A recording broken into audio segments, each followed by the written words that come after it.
আচ্ছা মানুষ বলো দেখি রাত্র কেন কালো, সূর্য বলো কোথা হতে পাইলো এত আলো, ফুলগুলো নানান রকম কেমন করে হয়, পাতাগুলো সবুজ বটে ফুলের মতন নয়, ঠিক কিনা? কয় না কথা মানুষ কেন কয়, বলো বলো ওহে মানব এসব কেমন করে হয়, ভাবি সবই এসব মহান প্রভুর দান, নত শিরি সিজদা করো ওহে মুসলমান, ডিমগুলো একই রকম পার্থক্য নয় মোটে, তবে সাদা কালো বাচ্চাগুলো কেমন করে ফুটে, ঠিক কিনা?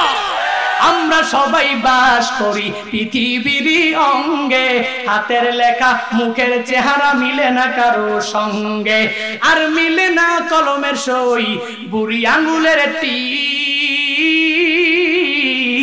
প্রমাণ হলো মহান আল্লাহ আছেন একজন ঠিক, हकीकत से तो दुनिया बेखबर है, दुनिया की नुमाइश पर नजर है, नमी गुयम के आज दुनिया जुदा बाश बहर कारे के बाशिबा खुदा बाश, जिसने दुनिया आज खुदा का फिल बुदा नहीं कमाशु नुकरा हो पर जिंदुजान, अल्लाह से नहीं।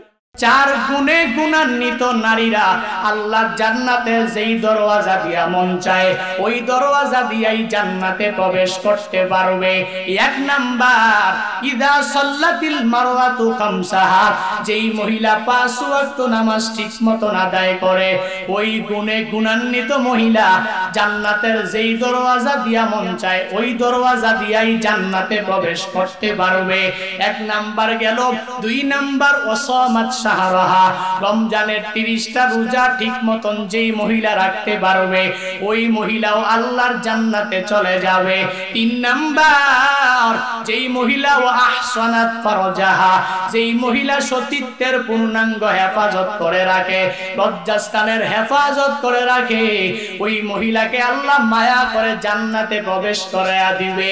4 নাম্বার ও আতাআত যাওজাহা, যেই মহিলা স্বামীর খেদমত করবে, স্বামীর কমান্ড অনুযায়ী নিজের লাইফটাকে গঠন করবে, ওই মহিলাও আল্লাহর জান্নাতে চলে যাবে। ইলালাহা, এই 4 গুণে গুণান্বিত মহিলাকে বলা হবে উদুকুলিল জান্নাহ, হে মহিলা জান্নাতে ঢুকো। যখন জান্নাতে প্রবেশ করার জন্য বলা হবে শুধুমাত্র একটা দরওয়াজা দিয়া না, 2টা দরওয়াজা 3টা দরওয়াজা দিয়া না, তাকে বলা হবে মিন আইয়াবু বিল জান্নাতি শিতি। হে মহিলা, দুনিয়াতে কষ্ট করে 5 ওয়াক্ত নামাজ ঠিকমতো আদায় করেছো, দুনিয়াতে কষ্ট করে করে রমাদানের 30টা রোজা অনেক কষ্ট করে তুমি রেখেছো। হে মহিলা, তোমার রূপের কোনো কমতি নাই, রূপের কমতি না হওয়ার পরেও তুমি লজ্জাস্থানের হেফাজত করেছো। 4 নম্বরে স্বামীর খেদমত তুমি করেছো। এত কষ্ট করে করে এই গুণে গুণান্বিত হওয়ার কারণে আজকে আর তোমাকে জাহান্নামে দেওয়া হবে না, আল্লাহর জান্নাতের যেই দরওয়াজা দিয়া মন চায় ওই দরওয়াজা দিয়া জান্নাতে ঢুকে যাও। কিন্তু আম্মা জানেরা, একটু আজকে চিন্তা করেন, আপনি যে ফজরের নামাজ আদায় করলেন ঠিক মতোই পড়লেন, কিন্তু জোহরেরটা তো আসরের টাইমে নিয়ে পড়লেন, আসরেরটা তো আবার মাগরিবের টাইমে নিয়ে পড়লেন। হায় হায়, আপনি তো ঠিক মতন নামাজগুলো আদায় করতে পারলেন না।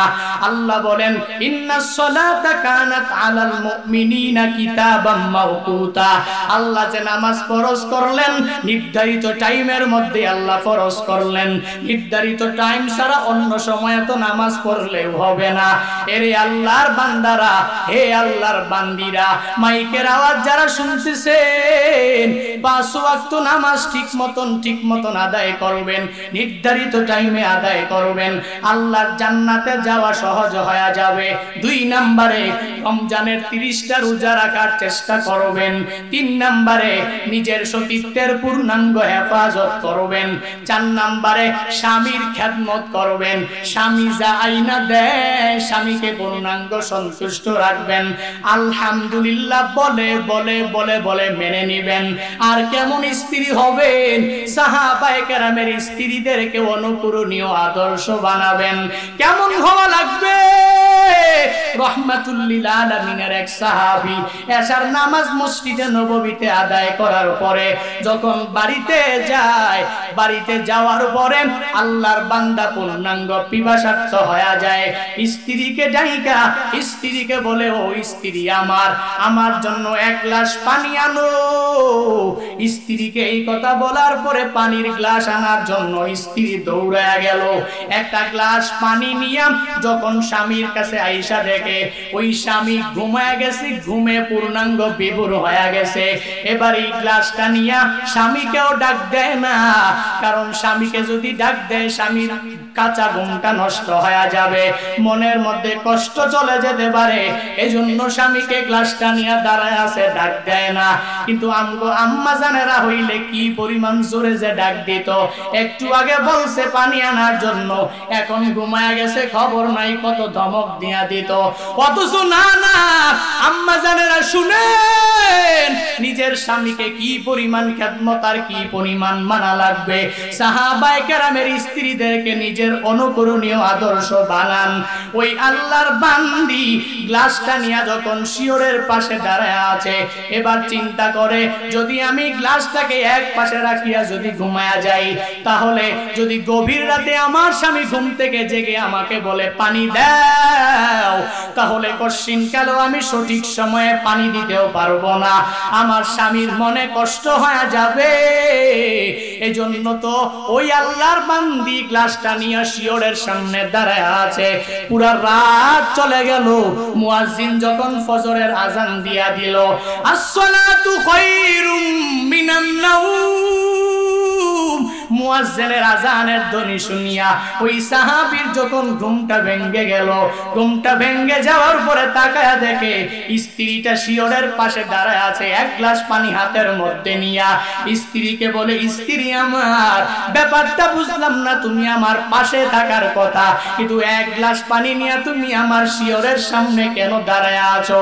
এই কথা বলার পরে স্ত্রী ডাক দিয়া বলে, স্বামী আমার, আপনি যে বাদাল নেশা যখন ঘুমানোর জন্য ঘরের মধ্যে আসছিলেন, আপনি আমাকে বলেছিলেন এক গ্লাস পানি আনার জন্য, আমি এক গ্লাস পানি আইনা দেখি আপনি ঘুমে বিভোর হয়ে গেছেন, এজন্য স্বামী পারি না। আপনাকে ডাক দিলে আপনার মনের মধ্যে কষ্ট যেতে পারে, এজন্য ডাকও দেই নাই। তাহলে স্বামী বলে, তুমি এত বোকা কবে থেকে হইলা? তুমি আমার শিওরের পাশে গ্লাসটাকে যদি রাইখা দিতে, গ্লাসটাকে রাইখা যদি আমার পাশে ঘুমায়া যেতা, তাহলে তো আর কোনো কিছু করা লাগতো না, তাহলে তো এই গ্লাস এখানে থাকতো, আমি ঘুম থেকে জেগে পানি পান করে নিতাম। স্ত্রী বলে, ও স্বামী, না না, আপনি যদি ঘুম থেকে যদি পানি পানি বলে একটা চিৎকার মারেন, আর আমি যদি সঠিক টাইমে আপনার হাতের মধ্যে পানি যদি পৌঁছায়া দিতে না পারি, তাহলে আমি সন্তুষ্ট আপনাকে করতেও পারবো না, আমার রবকেও আমি সন্তুষ্ট করতে পারবো না। এজন্য স্বামী আমার, আমি আমার এই গ্লাসটা নিয়ে আপনার শিওরের পাশে সারা রাত ধরে দাঁড়ায় আছিলাম। স্বামী খুশি হয়ে বলে, ও স্ত্রী, শুনে নাও, আমি তোমার প্রতি পূর্ণাঙ্গ রাজি হয়ে গেলাম। আজকে তুমি আমার কাছে যা চাইবা, তুমি আমার কাছ থেকে তাই পাইবা। আমি আমার, আপনি আমার কাছে বলেছেন আজকে আমি যা চাইবো আপনার কাছ থেকে তা পাইবো। ও স্বামী আমার, আপনি আমার জন্য একটু রবের কাছে দোয়া করে দিবেন, আল্লাহ যাতে করে আমার প্রতি পূর্ণাঙ্গ সন্তুষ্ট হয়ে যায়। এই কথা বলার পরে স্বামী ডাক দিয়া বলে, স্ত্রী, আমি তো তোমার জন্য সর্বাবস্থায় দোয়া করি, আমি তো এমনি দোয়া করি, তবে আজকে স্পেশাল ভাবে তুমি আমার কাছে কিছু চাও। স্ত্রী ডাক দিয়া বলে, স্বামী আমার, আমার জন্য দোয়া করলেই যথেষ্ট হয়ে যাবে, না না, আমার আর দোয়া ছাড়া কোনো কিছুই তো লাগবে না। এই কথা বলার পরে, বারবার বলার পরে এবার স্ত্রীটা ডাক দিয়া বলে, আপনি যেহেতু দিতে চান, তাহলে আমারে আজকে তালাক দিয়া দেন। স্বামী অভিভূত বিরক্ত হয়ে গেল। আমার স্ত্রীকে আমি মায়া করে বললাম, তুমি আজকে যা চাইবা তুমি আমার কাছ থেকে তা পাইবা। কিন্তু আমার স্ত্রী আমার কাছে তালাক চাইলো। আমি তো মুমিনে কামেল, তাহলে তো আমি ওয়াদা করে ওয়াদা ভঙ্গ করতে পারি না। আমি বলেছি যা চাইবা তুমি তা পাইবা। না না না, আমার এই প্রাণের স্ত্রীকে তো আমি তালাক দিতে পারি না। চলো রহমাতুল লিল আলামিনের দরবারে চলে যাই। দুইজনে যাইয়া রহমাতুল লিল আলামিনের কাছ থেকে সমাধান আনা লাগবে। বলে হ্যাঁ হ্যাঁ, নবী সমাধান দিতে পারে, চলেন। দুইজনে মিলিয়া যখন রহমাতুল লিল আলামিনের দরবারে যাওয়ার জন্য রওনা করে, প্রতিমধ্যে যাওয়ার পরে ওই স্বামীর সম্মুখের সাথে একটু পাটা লাইগা একটু জায়গা পূর্ণাঙ্গ কেটে যায়। কেটে যাওয়ার পরে রক্তগুলো ফিমকি দিয়া বের হয়ে যায়। এবার স্বামীর রক্তগুলো বের হওয়ার পরে স্ত্রীটা বলে হায় হায়, আপনার কি হয়ে গেল? নিজের কাপড়টাকে সিরা সিরা রক্ত বন্ধ করার জন্য যা কিছু করা লাগবে সব কিছু করে নিল। সব কিছু বন্ধ হওয়ার পরে স্বামী ডাক দিয়া বলে চলো এবার আমার নবীর দরবারে চলো, চলে যাই। এবার স্ত্রী বলে ও স্বামী আমার, না না, আমার আর তালাকের কোনো প্রয়োজন নাই। স্বামী ডাক দিয়া বলে স্ত্রী, একটু আগে বললা তুমি আমারে তালাক দাও, এখন তুমি বলো তালাক দেওয়ার কোনো প্রয়োজন নাই। তোমার এই বিষয়টা আমি কোনোভাবেই তো বুঝলাম না। একটু আগে বললা একটা, আবার এখন বলো আরেকটা। একটু আগে তালাক চাইলা, এখন বলো তালাক দেওয়ার কোনো প্রয়োজন নাই। স্ত্রী ডাক দিয়া বলে স্বামী আমার, আমি আপনার সাথে জিন্দেগিটা ছিলাম, এত বছর থাকার পরেও আমি আপনার মাধ্যমে নবীর জবান থেকে পূর্ণাঙ্গ শুনতে পেয়েছি। কোন মুমিনে কামেল যদি পূর্ণাঙ্গ মুমিনে কামেল হতে চায়, তাহলে ওই মুমিনে কামেল জীবনে একবার হলেও বিপদে পড়বে, বড় একটা মুসিবতে পড়ে যাবে, বড় একটা আঘাত পাবে। কেননা আর দুনিয়া সিজনুল মুমিন ওয়া জান্নাতুল কাফির, দুনিয়া মুমিনের জন্য জেলখানা আর কাফেরদের জন্য হলো বালাখানা। ও স্বামী আমার, আমি আপনার সাথে যত বছর ছিলাম একবারও আমি আপনার কোনো বিপদ দেখি নাই। এজন্য আমি ভেবেছি আপনি মুমিনে কামেল হতে পারেন নাই। কিন্তু আজকে নবীর দরবারে যাওয়ার সময় যখন শামুকে আপনার পা কেটে গেছে, আমার বুঝতে আর বাকি নাই আপনি মুমিনে কামেল হয়ে গেছেন। তালাক দেওয়ারও প্রয়োজন নাই, তালাক আমার লাগবে না। চলেন চলেন, দুইজনে মিল্লা বাড়ি চলে যা। এরে বান্দা, কি বুঝাইতে চাইলাম? প্রথমাংশের মাধ্যমে বুঝাইতে চাইলাম স্ত্রীরা কেমন হবে, স্বামীর পূর্ণাঙ্গ খেদমত করবে। কেমনে করবে? স্বামী যা মানবে, ইসলাম বহির্ভূত না হয়, তাহলে সব কিছু সুন্দরভাবেই মানা লাগবে। স্বামীর কমান্ড অনুযায়ী জিন্দেগিটা চালানো লাগবে। এ আম্মা জানেরা, আজকের মাহফিল যারা শুনতেছেন পূর্ণাঙ্গ শিক্ষা নিয়ে থাকবেন। কি শিক্ষা? 1 নম্বরে 5 ওয়াক্ত নামাজ পড়বেন, 2 নম্বরে রমজানের 30টা রোজা রাখার চেষ্টা করবেন, 3 নাম্বার নিজের সতীত্বের পূর্ণাঙ্গ হেফাজত করে করে চলবেন, 4 নম্বরে স্বামীর খেদমত করে চলবেন। কি লাভ হবে, কি ফায়দা হবে জানেননি? জানেননি? নবী তো জানায়া গেলেন, ইলা লাহা উদুকুলিল জান্নাহ মিন আইয়াবুওয়াবিল জান্নাতি শিতি, জান্নাতের যেই দরওয়াজা দিয়া মন চায় ওই দরওয়াজা দিয়েই জান্নাতে ঢোকা যাবে। গেল মহিলারা, মহিলাদের 4টা আমল করলে জান্নাতে যাওয়া সহজ হয়ে যাবে। আয়াত ঈমানওয়ালাদের জন্য জান্নাত, নেক আমল করনেওয়ালার জন্য জান্নাত। এজন্য নেক আমল তো সবগুলো করতে পারবো না, তো জান্নাত কেমনে পাবো? জান্নাত লাভের জন্য বান্দা যেই নেক আমলগুলো করা লাগবে। হে পুরুষেরা, সামনে বসে আছেন, যেই নেক আমলগুলো করলে জান্নাতের জন্য সহজ হয়ে যাবে। জান্নাতে যাওয়ার সহজ উপায় হলো রাহমাতুল লিল আলামিন 2টা হাদিসের মাধ্যমে 4টা কথা জানায়া দিয়েছেন। এক হাদিসের মধ্যে নবী বলেন, মাইয়াজমানলি মা বাইনা লাহইয়াইহি ওয়া মা বাইনা বাইনা রিজলাইহি আজমান লাহুল জান্নাহ।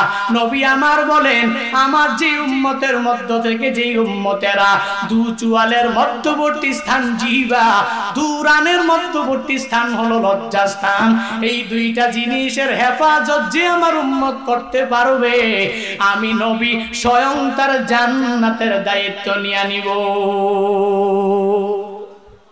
দামি কথা না কম দামি কথা? নবী জান্নাতের দায়িত্ব আমার আপনার নিয়ে নেবে। কখন? নবী বলেন মাইয়াজমানলি মা বাইনা লাহিয়াইহি ওয়া মা বাইনা রিজলাইহি। নবী আমার বলেন দু চুয়ালের মধ্যবর্তী স্থান জিহ্বার হেফাজত যে করতে পারবে, দু রানের মধ্যবর্তী স্থান লজ্জাস্থানের হেফাজত যে উম্মত করতে পারবে আমি নবী তার জান্নাতের দায়িত্ব নিয়ে নিব। জান্নাতে যাওয়া এই বান্দার জন্য সহজ হয়ে যাবে। এরে বান্দা জান্নাতে যাওয়া সহজ হয়ে যাবে, দুইটা গুনাহ বাদ দিয়া দাও, দুইটার গুনাহ পূর্ণাঙ্গ বাদ দিয়া দাও। এক নম্বরে জিহ্বার গুনাহ হলো গীবত করা যাবে না, শিকায়াত করা যাবে না, মিথ্যা বলা যাবে না, চুগলখুরি করা যাবে না, এই জবান দিয়া কুফরি কথা বলা যাবে না, এই জবান দিয়া শিরকি কোনো কথা বলা যাবে। এই জবানের হেফাজত করো রে গোলাম, জান্নাতে যাওয়া তোমার জন্য সহজ হয়ে যাবে। দুই নম্বরে লজ্জাস্থানের হেফাজত যদি পূর্ণাঙ্গ করতে পারো তাহলেও তো নবী পূর্ণাঙ্গ জান্নাতের জিম্মাদারি নিয়ে নেবে। অপর হাদিসে রাহমাতুল লিল আলামিন উবাদা ইবনে সামিত রাদিয়াল্লাহু আনহুকে সম্বোধন করে গোটা উম্মাহকে নবী আমার জানায়া দেয়, এরে আমার উম্মতের দল ইসমানুলি সিত্তাম মিন আনফুসিকুম আজমান লাকুমুল জান্নাহ। নবী আমার বলেন আমার জন্য তোমরা 6টা গুনাহ পূর্ণাঙ্গ ছেড়ে দাও, 6টা জিনিসের দায়িত্ব যদি নিয়ে নাও তাহলে আমি নবী তোমাদের জন্য জান্নাতের দায়িত্ব নিয়ে নিব। ইসমানুলি সিত্তাম মিন আনফুসিকুম আজমান লাকুমুল জান্নাহ, তোর মধ্যে 1 নাম্বার হলো উসদুকু ইযা হাদাসতুম, যখন তোমরা কথা বলবা সর্বাবস্থায় সত্য কথা বলো। এই দায়িত্ব নিয়ে নাও, আমি নবী জান্নাতের জিম্মাদারি নিয়ে নিব। সত্য কথা বলা এটা বান্দা জবানের দ্বারাই তো সম্ভব। আগেই তো বললাম জবানের হেফাজত করলে নবী জান্নাতের জিম্মাদারি নিয়ে নিবে। 2 নাম্বার নবী আমার বলেন ওয়া আউফু ইযা ওয়াআদতুম, যখন তোমরা ওয়াদা করো ওয়াদাকে পূর্ণ করো। 3 নাম্বার ওয়াআদু ইযা তুমিনতুম, যখন আমানত রাখা হয় খেয়ানত করো না বরং আদায় করে দাও। নতুন একটা পেলাম, প্রথমবার পেয়ে গেলাম জবানের গুনাহ, মিথ্যা বলা যাবে না, সত্য বলা লাগবে। ওয়াদা করে ওয়াদা খেলাফ করা, এরে বান্দা দুনিয়ার মানুষের এটা জবান দ্বারাই তো বলে। তো জবানের হেফাজত যখন আপনি করবেন ওয়াদা করে ওয়াদা খেলাফ করা যাবে। 3 নম্বরে আমানতের খেয়ানতটা তো আপনি মাল দ্বারা করবেন। তো 3 নাম্বার পেয়ে গেলাম, আমানতের খেয়ানত পশ্চিমকালেও করা যাবে না। 4 নম্বরে নবী বলেন ওয়াহফাজু ফুরুজাকুম, তুমি তোমার লজ্জাস্থানকে পূর্ণাঙ্গভাবে হেফাজত করে নাও। 4 নাম্বার চলে গেল। 5 নম্বরে রাহমাতুল লিল আলামিন জানায়া দেয় ওয়াগুদ্দু আবসারুকুম, আল্লাহ তাআলার পয়গম্বর বলেন তোমরা তোমাদের চক্ষুটাকে পূর্ণাঙ্গ হেফাজত করো, চক্ষুটাকে অবনমিত রাখো, কোন বেগানা নারীর দিকে তাকানো যাবে? কথা বলেন। রহমাতুল লিল আলামিন তার জামাতা হযরতে আলী রাদিয়াল্লাহু তাআলা আনহুকে দৃষ্টির ব্যাপারে বলেন ইয়া আলী লা তুতবিইন নাযরাতান নাযরা ফা ইন্না লাকাল উলা ওয়া লাইসাত লাকাল আখিরা। নবী আমার বলেন হে আলী লা তুতবিইন নাযরাতান নাযরা, যদি তোমার কোনো বেগানা নারীর দিকে চোখ পড়ে যায় তাহলে একবার চোখ পড়লে আর একবার চোখ দিও না। কেন না? ফা ইন্না লাকাল উলা ওয়া লাইসাত লাকাল আখিরা, তোমাকে প্রথমবার তাকানোর কারণে ক্ষমা করা হবে, পাকড়াও করা হবে না, তবে দ্বিতীয়বার তাকানোর কারণেও তোমাকে ছাড় দেওয়া হবে না। নবী আমার বলেন চক্ষুটাকে অবনমিত রেখে রেখে চলাফেরা করো। 5 নাম্বার দায়িত্ব নিয়ে নিলে আমি নবী জান্নাতের দায়িত্ব তোমার নিয়ে নিলাম। 6 নাম্বার পূর্ণাঙ্গভাবে অকুফু আইদিকুম, নিজের এই হাতটা থেকে মানুষকে জুলুম করা থেকে বিরত থাকো। নিজে ক্ষমতাওয়ালা, নিজে অনেক পাওয়ারওয়ালা, আল্লাহ তোমারে মেম্বার বানিয়েছেন, আল্লাহ তোমারে চেয়ারম্যান বানিয়েছেন, এলাকার মাতবর তুমি, তোমার ওই চিন্তা নাই এই মেম্বার তো আমার আল্লাহ আমারে বানাইলেন, আল্লাহ আমার চেয়ারম্যান বানাইলেন, আল্লাহ আমারে মেম্বার অফ পার্লামেন্ট বানাইলেন, আল্লাহ যে কোনো সময় আমার থেকে এই মেম্বারগিরি নিয়ে যেতে পারে, আল্লাহ যে কোনো সময় আমার থেকে এই চেয়ারটা নিয়ে যেতে পারে। কিন্তু তুমি যদি এই কথা ভুলে যাও যে এই চেয়ারটা তো মালিক দিয়েছেন, মালিকের চেয়ার, দেওয়া চেয়ারে আমি বসেছি, যদি ভুলে যাও আর মানুষের উপর যদি জুলুম নির্যাতন করা আরম্ভ করে দাও তাহলে শুনে নাও, যতই চেষ্টা করো বা পুলিশ, র্যাব, আর্মি, বিডিআর পাশে কোনো অভাব নাই, এরা সর্বাবস্থায় প্রটোকল দিয়া ক্ষমতায় রাখতে পারবে, সেনাবাহিনীরা প্রটোকল দিয়া ক্ষমতায় রাখতে পারবে। তবে শুনে নাও, যতক্ষণ পর্যন্ত মানুষের উপরে জুলুম করা থেকে বিরত থাকতে না পারবা, তুমি যত বড় ক্ষমতা ওয়ালা, পাওয়ার ওয়ালা হও না কেন, আল্লাহর কসম করে এই মাহফিল থেকে বলে যাই, ফেরাউন হামানের যেই দশা হয়েছিল জুলুম করার কারণে, জালেমের শেষ পরিণতি ফেরাউনের মতোই হবে। এটা জুনায়েদ আল হাবিবের কথা না, বান্দা কুরআনটা পড়ে দেখো, হাদিসটাকে পূর্ণাঙ্গভাবে পড়ে দেখো, বিভিন্ন জায়গায় ইতিহাসের বইগুলো পড়ে দেখো, ইতিপূর্বে যা ঘটেছে জুনায়েদ আল হাবিব ইতিহাস দেখে বললাম, কোরআনটা পড়ে তারপরে বললাম, হাদিসটা পড়ে বললাম। জুলুম থেকে যতক্ষণ পর্যন্ত নিজেকে বিরত থাকতে না পারবা, ততক্ষণ পর্যন্ত মানুষের ভালোবাসা পাওয়া যাবে তো দূরের কথা। ফেসবুকে একটা পোস্ট হয়ে গেল, ফেসবুকে ওই পোস্টে লাইক করলো 90,000, 80,000 মানুষ ওই হাহা রিয়াক্ট দিল, আবার 5,000 এমডি রিয়াক্ট দিয়া দিল। বোঝা গেল আপনি যে অনেক আল্লাহওয়ালা, ওই রিয়াক্টের মাধ্যমেই গণনা করা যায়। এজন্য তো আমি বলি, না বান্দা, জুলুম করা যাবে না, নির্যাতন করা যাবে না, জালেমের কাতারে নিজের নামটা উঠানো যাবে না। কি হয়ে গেলাম? বড় টাকার মালিক হয়ে গেলাম? না, কারুনের মতো হতে পারি নাই, অনেক বড় ক্ষমতাওয়ালা হয়ে গেলাম? না, ফেরাউনের মতো তো হতে পারি নাই। তাহলে স্বল্প পরিমাণে ক্ষমতা নিয়ে কোনো বান্দা জুলুম করবে না। নবী আমার জানা গেলেন, হে পুরুষেরা, 1 নম্বরে যৌনাঙ্গের হেফাজত করে নাও। 2 নম্বরে নবী আমার জানা গেলেন, হে পুরুষেরা, পূর্ণাঙ্গভাবে জবানের হেফাজত করে নাও। 3 নম্বরে নবী জানা গেলেন, হে পুরুষেরা, তোমরা জুলুম করা থেকে পূর্ণাঙ্গ বিরত থাকো। 4 নম্বরে নবী জানা গেলেন, হে পুরুষেরা, তোমরা আমানত কেউ রাখলে খেয়ানত করো না, তার আমানতের টাকা আমানত তার কাছে বুঝায়া দাও।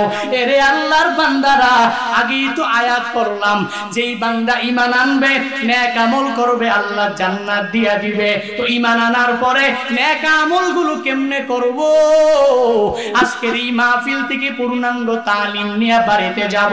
হে পুরুষেরা, বাড়িতে যাওয়ার পর 1 নম্বরে জবানের হেফাজত তুমি করে নাও, 2 নম্বরে লজ্জাস্থানের হেফাজত করে নাও, 3 নম্বরে জুলুম করা থেকে নিজেকে পূর্ণাঙ্গ বাঁচায় রাখো, 4 নম্বরে মানুষের আমানতের টাকা, আমানতের সবকিছু তার কাছে ফিরাইয়া দাও। মানুষের টাকা, মানুষের আমানত তার কাছে পৌঁছায়া দাও। যদি দিতে পারো, তাহলে আল্লাহ তো জান্নাতটা সুন্দর রেডি করে রাখছে। কেমন জান্নাত জানো? সুন্দর একটা দুনিয়ার বিল্ডিং এর মতো না। মুরাদনগরের মধ্যে অধীন ওই চৌহদ্দি মাহফিলের মধ্যে আইসা এক বিল্ডিং এ ঢুকলাম, মনে হয় দুনিয়ার জান্নাত। অনেক টাকা পয়সার মালিক, দামি বাড়ি বানাইলো, মনে হয় মুরাদনগরের মধ্যে সেরা বাড়ি মনে হলো ওইটাই। এরে বান্দা, ওই বাড়ি তো জান্নাতের মতো না, বরং জান্নাতটা কেমন জানো? আল্লাহ হাদিসে কুদসির মধ্যে জান্নাতের বয়ান করে জানা দেয়, আতাদুল ইবাদিয়াস সালিহিন মা লা আইনুন রাআত ওয়ালা উযুনুন সামিআত ওয়ালা খাতার আলা কলবি বাশার। আল্লাহ বলেন, সালেহ ওই বান্দাদের জন্য আমি আল্লাহ, জবানের হেফাজত করনেওয়ালা বান্দাদের জন্য আমি আল্লাহ, লজ্জাস্থানের হেফাজত করনেওয়ালা বান্দাদের জন্য আমি আল্লাহ, আমানতের খেয়ালত করনেওয়ালা না করনেওয়ালা বান্দাদের জন্য আমি আল্লাহ। ওই জুলুম না করনেওয়ালা বান্দাদের জন্য, সালেহ বান্দাদের জন্য এমন একটা জান্নাত তৈরি করে রাখছি। আল্লাযী মা লা আইনুন রাআত, পৃথিবীর কোন চক্ষু ওই জান্নাতটা দেখে নাই, ওয়ালা উযুনুন সামিআত, পৃথিবীর কোন কর্ণ ওই জান্নাতটা শ্রবণ করে নাই, ওয়ালা খাতারা আলা কলবি বাশার, পৃথিবীর কোন মানুষের অন্তরেও কল্পনা জাগবে না। আল্লাহ বলেন যেই বান্দা পূর্ণাঙ্গভাবে সলিহিনদের খাতায় নামটা উঠাইয়া নবীর ওই হাদিস অনুযায়ী এই আমলগুলো করে করে করে করে যেতে পারবে, আল্লাহ মায়া কইরা এই বান্দাকে জান্নাতুল ফিরদাউসের অধিপতি বানায়া দিবে। আতিনা ফি দারে দুনিয়া না হাসান, আতিনা ফি দারে উকুবানা হাসান, ইয়া গিয়াসাল মুস্তাগীসিন হাদিনা লফতিকারা বিল উলুমে ওয়াল গিনা। সুতরাং বান্দারা কি আমল পাইলাম? জবানের পূর্ণাঙ্গ হেফাজত করব, আল্লাহর জান্নাতে যাওয়া আমার জন্য সহজ হয়ে যাবে। 2 নাম্বার, নিজেকে পূর্ণাঙ্গ কিভাবে হেফাজত করে নিব? লজ্জাস্থানের হেফাজত করে করে চলাফেরা করব। 3 নাম্বারে নিজেকে জুলুম থেকে জুলুম করা থেকে বিরত থাকব। 4 নাম্বারে আমানতের খেয়ানত করব না, বরং আমানত মানুষের কাছে সুন্দরভাবে পৌঁছায়া দিব। তাহলে তো আমার জন্য জান্নাতে যাওয়া অনেক সহজ হয়ে যাবে। এছাড়াও এই 4টি আমল ছাড়াও অনেকগুলো আমল আছে, যে আমল করলে আল্লাহ বান্দাকে উসিলা দিয়া মাফ করে দিতে পারে। কারণ এর বান্দা নেক আমল দিয়ে আল্লাহর জান্নাতে যাওয়া যাবে না। এর বান্দা জান্নাতে যদি যেতে চাও তাহলে লাগবে তোমার কিছু কিছু উসিলা, যেই উসিলার কারণে আল্লাহ মায়া করে জান্নাতে ঢুকাবে। এজন্য তো আল্লাহ এমন একটা উসিলা দিয়া তোমারে মাফ করতে পারে, যাদের মাফ করবে সেই বান্দা দুনিয়াতে মানুষের ক্ষমা করে দেয়। কারণ নবী বলেন ইগফিরু ইউগফার লাকুম, তোমরা ক্ষমা করে দাও তোমাদেরকেও ক্ষমা করে দেওয়া হবে। দুনিয়ার মানুষ, দুনিয়ার চাকর তোমার সাথে একটা অন্যায় করেছে, তুমি যদি মনে করো আমি বড় মালিক, আমার টাকার কমতি নাই, আমার বাড়ি গাড়ির কোনো কমতি নাই, তাহলে আমি চাকরের সাথে অনেক খারাপ খারাপ আচরণ করব। এর বান্দা না না, ওই চাকরকে তুমি 1 বার 2 বার 3 বার যদি ক্ষমা করে দিতে পারো, আল্লাহ হয়তো এই উসিলাও তোমাকে মাফ করে জান্নাত দিতে পারে। কারণ নবী বলেন ইগফিরু ইউগফার লাকুম, তোমরা ক্ষমা করে দাও তোমাদেরকেও ক্ষমা করে দেওয়া হবে। আবার আল্লাহ যেই বান্দাদেরকে উসিলায় মাফ করবে, ওই বান্দারা যারা দুনিয়াতে মানুষের প্রতি দয়াবান হয়ে যায়। মানুষের প্রতি দয়াবান কারা? যে এই বান্দাটা অনেক কষ্ট করলো, তার প্রতি রাগান্বিত হয় না, দয়াবান হয়ে যায়। নবী বলেন ইরহামু মান ফিল আরদ ইয়ারহামুকুম মান ফিস সামা, জগৎবাসী দুনিয়াবাসীর প্রতি তোমরা দয়াবান হয়ে যাও, আসমানওয়ালার রব তোমাদের জন্য দয়াবান হয়ে যাবে। তোমরা দুনিয়ার মানুষের প্রতি দয়াবান হও, আল্লাহ তোমাদের প্রতি দয়াবান হয়ে যাবে। 3 নম্বরে উসিলা দিয়ে আল্লাহ কেমনে মাফ করে। আরে বান্দা মনোযোগ দিয়ে শুনে নাও, কোন সৃষ্টিকে কষ্টিন কালেও তুচ্ছ মনে করা যাবে না। যে আল্লাহর বান্দা সৃষ্টিকে দয়া করে করে করে চলাফেরা করে, আল্লাহ ওই বান্দাকেও তো মায়া করে জান্নাতে ঢুকায়া দিতে পারে। বুখারী মুসলিম শরীফের বর্ণনা রাহমাতুল লিল আলামিন জানা দেয়। বিশদ বর্ণনা সংক্ষিপ্ত করে বলি, রাহমাতুল লিল আলামিন বলেন একদা এক আল্লাহর বান্দা বিশাল সফরে যাওয়ার জন্য রওনা করলো। একটু দূর যাওয়ার পরে আল্লাহর বান্দার যখন পিপাসা লেগে গেল, তৃষ্ণার্ত হয়ে গেল, তৃষ্ণা তো মিটানো লাগবে, তাকায়া দেখে একটা কূপ, ওই কূপের মধ্যে প্রবেশ করিয়া পানি পান করলো।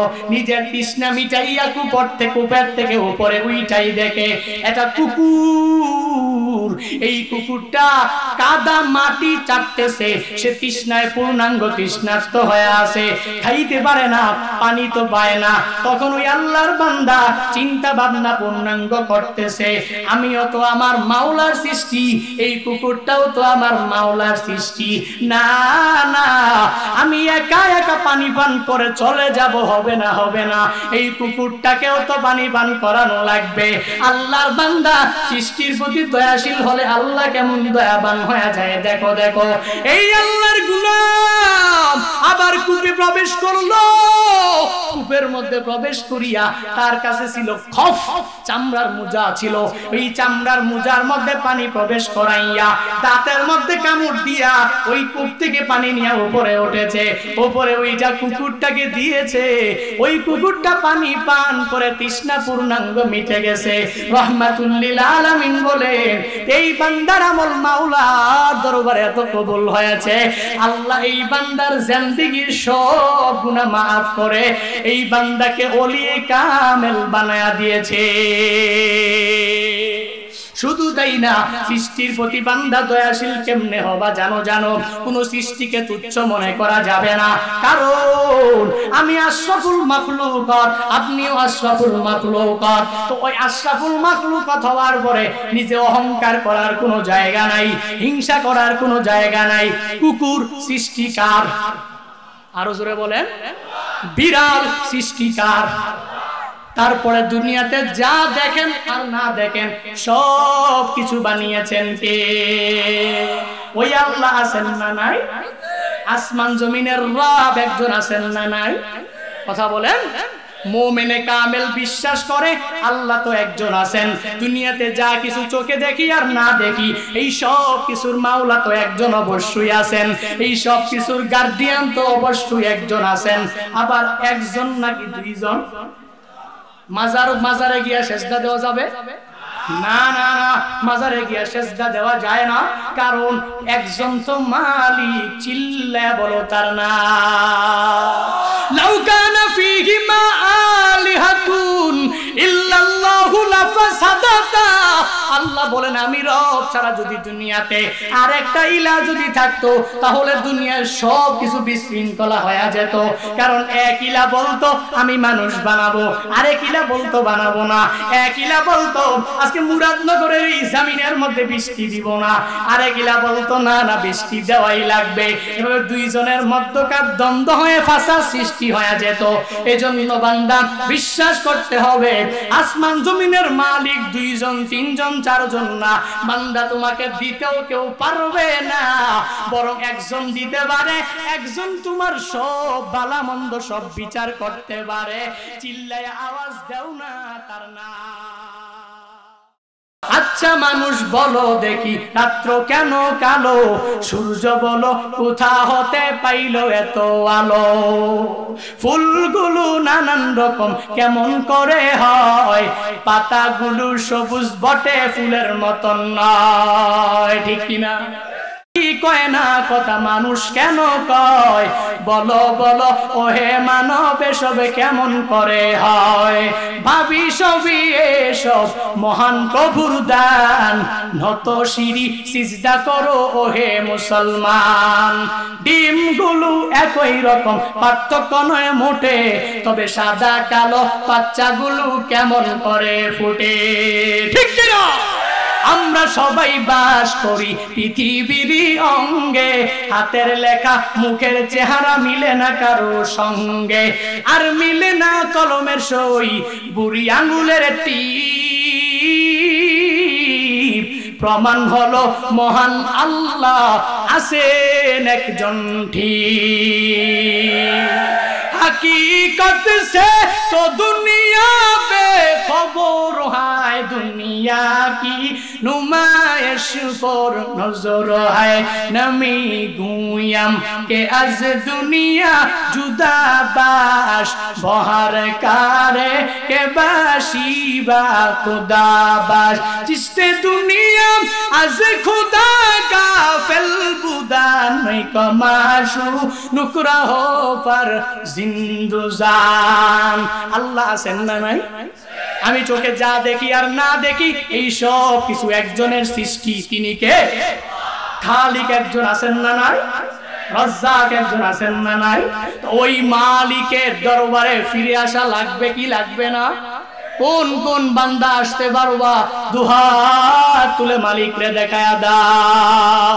আল্লাহ তুমি কবুল করে নাও, মঞ্জুর করে নাও। এই মানুষগুলো তোমার দিকে ফিরে আসতে চায়, তুমি এনে দাও। আল্লাহ ইহদিনাস সিরাতাল মুস্তাকিম, সিরাতাল মুস্তাকিমের পথে আমাদেরকে পথ দেখায়া দাও, পড়ে না আমি আরো জোরে বলেন। কি বলতেছিলাম? সৃষ্টির প্রতি দয়াবান হতে হবে। আর আপনি আশরাফুল মাখলুকাত, কুকুর সৃষ্টিকার, ঘৃণা করা যাবে? বিড়াল সৃষ্টিকার, তুচ্ছ মনে করা যাবে না। একটা মানুষ তাকে যেরকম তুচ্ছ মনে করেন না, আল্লাহ প্রত্যেকটা সৃষ্টি অশ্বিন কালাও কোন মানুষ তুচ্ছ মনে করতে পারে? বাইজিদ বুস্তামি রাহমাতুল্লাহ আলাইহি চিনেন না? দেখছেন না কেমনে চিনেন? ভালো মানুষ, ভালো মানুষের নাম মৃত্যু পর্যন্ত মানুষ, ঠিক কিনা? আর টাকলা মুরাদের নাম মানুষ রাখে ঠিক, যখনই বলে হাসি দেয়, না হয় সেফাল, ঠিক কিনা? ফেরাউনের নাম, ফেরাউন কি দেখছেন? চিনেন কেমনে? হায় হায়, ফেরাউন ছিল সবচেয়ে বড় জালিম। ফেরাউন ছিল তৎকালীন জামানার সবচেয়ে বড় খারাপ লোক, সে খারাপ সেলিব্রিটি, এজন্য তাকে চিনা, ঠিক কিনা? একজন মানুষকে ভালোভাবে চিনা আর খারাপ ভাবে চিনা, দুইটা দুই রকম। রাহমাতুল লিল আলামিনকে সবাই চিনে, most celebrity in the world. নবীজি সারা বিশ্বের মধ্যে সবচেয়ে বেশি ভাইরাল, নবীকে সবাই চিনে। তো আবু জাহেল চিনে না? যতজন নবীরে চিনে ততজন আবু জাহেলরে চিনে। আবু জাহেলের চিনা আর নবীর চিনা এক কথা বলেন, এক নয়। ফেরাউনের চিনা, মুসার চিনা এক। কুয়াকাটা হুজুরকে চিনা আর হিরু আলমকে চিনা এক। মিজানুর রহমান আজহারিকে চিনা আর পরিমনিরে চিনা এক। কথা বলেন। এরকম ঠিক তদ্রুপ ভাবে বাংলাদেশের ভালো ভালো স্কলারদেরকে চিনা আর পাগল বক্তা মুফতি মাজহারুল ইসলাম মাজহারিকে চিনা এক নয়, ঠিক কিনা? আমি কোন সময় কারো বিরুদ্ধে কোনো কথা বলি না, সে আমাকে মহব্বত করে, আমাকে খুব ভালোবাসে। কয়েকটা প্রোগ্রামে আমি যখন সে মোটামুটি ভালো কথা বলতো তখন ছিল, কিন্তু মাঝে মাঝে কষ্ট লাগে তার নিয়ে, তাকে নিয়ে। আমি এতদিন কোনো কথা বলি না, সোশ্যাল মিডিয়ায় কোনো কথা যায় না, কিন্তু কষ্ট লাগে মাঝে মাঝে।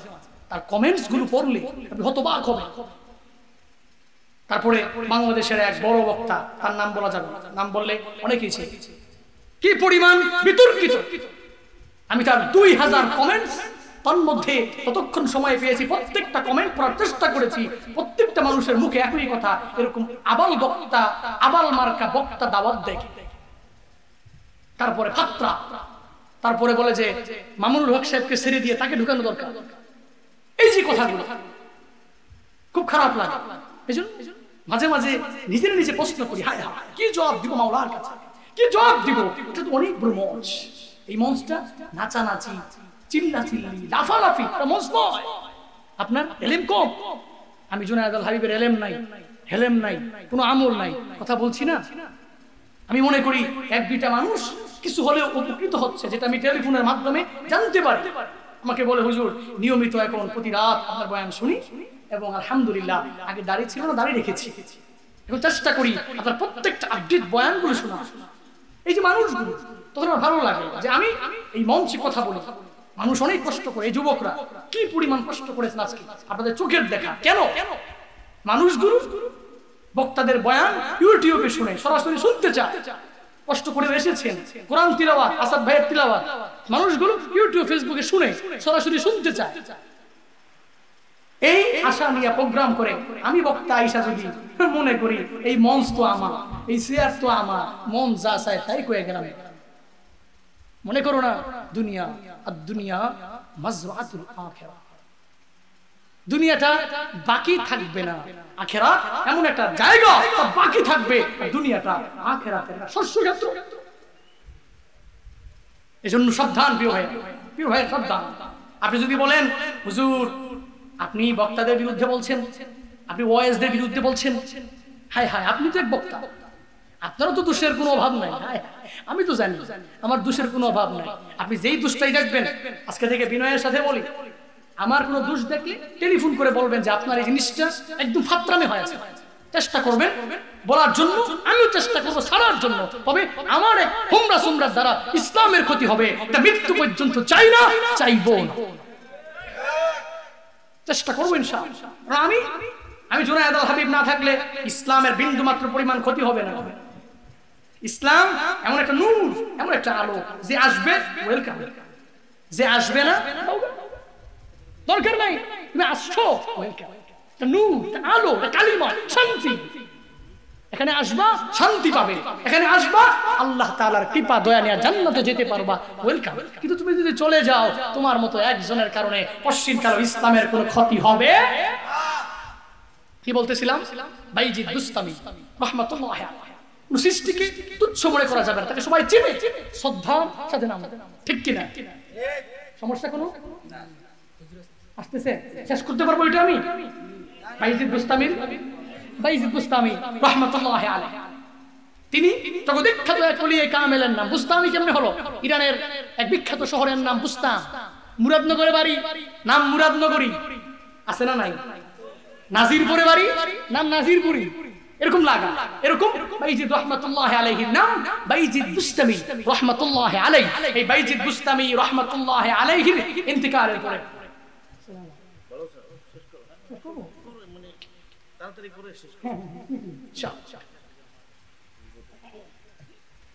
তো বাইজিদ বুস্তামি রাহমাতুল্লাহ আলাইহি ইন্তিকালের পরে তার মুরিদ যখন তাকে স্বপ্নে দেখলেন, স্বপ্নে দেখার পরে মুরিদ তাকে জিজ্ঞেস করলেন, কবরের মধ্যে আপনার সাথে কি আচরণ করা হয়েছে, আল্লাহ আপনার সাথে কি বলেছে, কি চেয়েছে আপনার কাছে?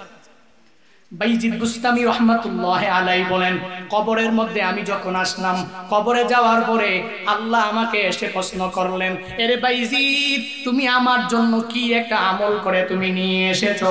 এরে বাইজিদ শোনাও, দুনিয়াতে কি এমন আমল করে তুমি আমার জন্য এনেছো?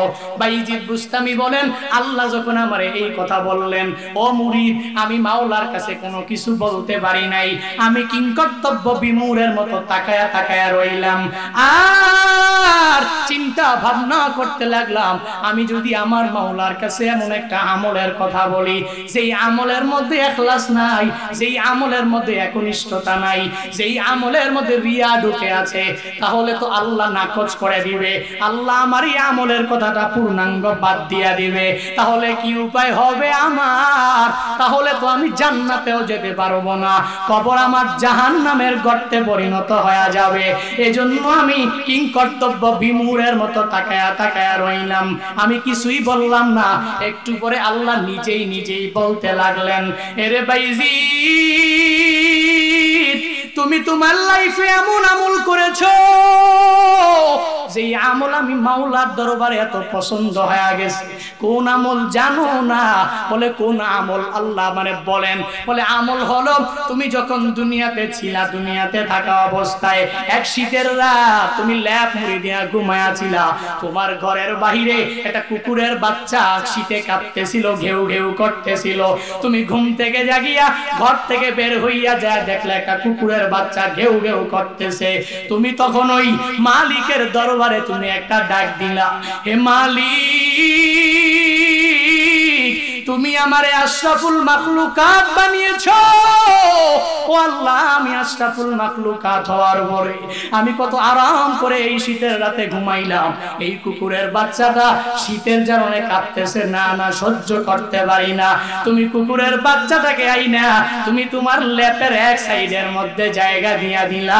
এরে বাইজি শুনে নাও, তুমি যে আমারে পূর্ণাঙ্গভাবে আমার এই সৃষ্টিকে প্রায়োরিটি দিলা, আমার এই সৃষ্টিকে যেহেতু তুমি প্রাধান্য দিলা, আমি এই জন্য তোমার জন্য তোমার কাছে রাজি হয়ে গেলাম, তোমার উপরে সন্তুষ্ট হয়ে গেলাম।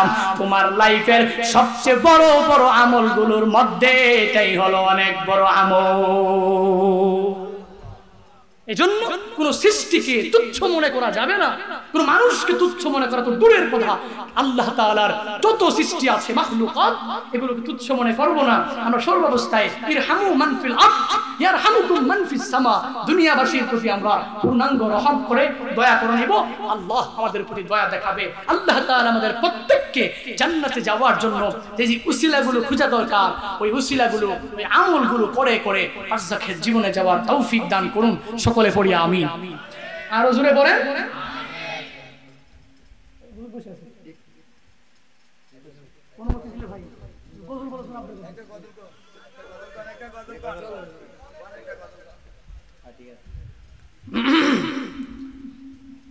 দেখা দাও রাসূলুল্লাহ তুমি কাঁদে আসি কো তোমার আছো শুয়ে তুমি ডেকে নাও রোজা তোমার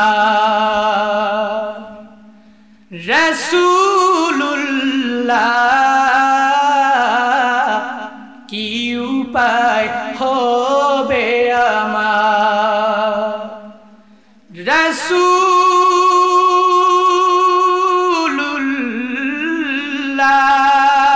রাসূলুল্লাহ কি উপায় হবে আমার ওই মদিনার পথের ধুলি মাখতাম আমি পেল সুরমা বলি ওই মদিনার পথের ধুলি মাখতাম আমি পেল সুরমা বলি ফিরে পেত এর হৃদয় নূরেরই আধার ডেকে নাও রোজা তোমার রাসূলুল্লাহ কি উপায় হবে আমার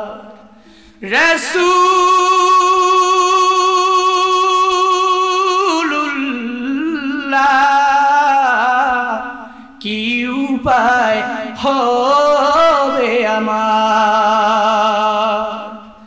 মরণের চিঠি যখন আসবে আমার কালিমার তালকিন দিও বারে বার মরণের চিঠি যখন আসবে আমার কালিমার তালকিন দিও বারে বার প্রাণ ভরে দেখবো চেহারা তোমার ডেকে নাও রোজা তোমার রাসূলুল্লাহ কি উপায় হবে আমার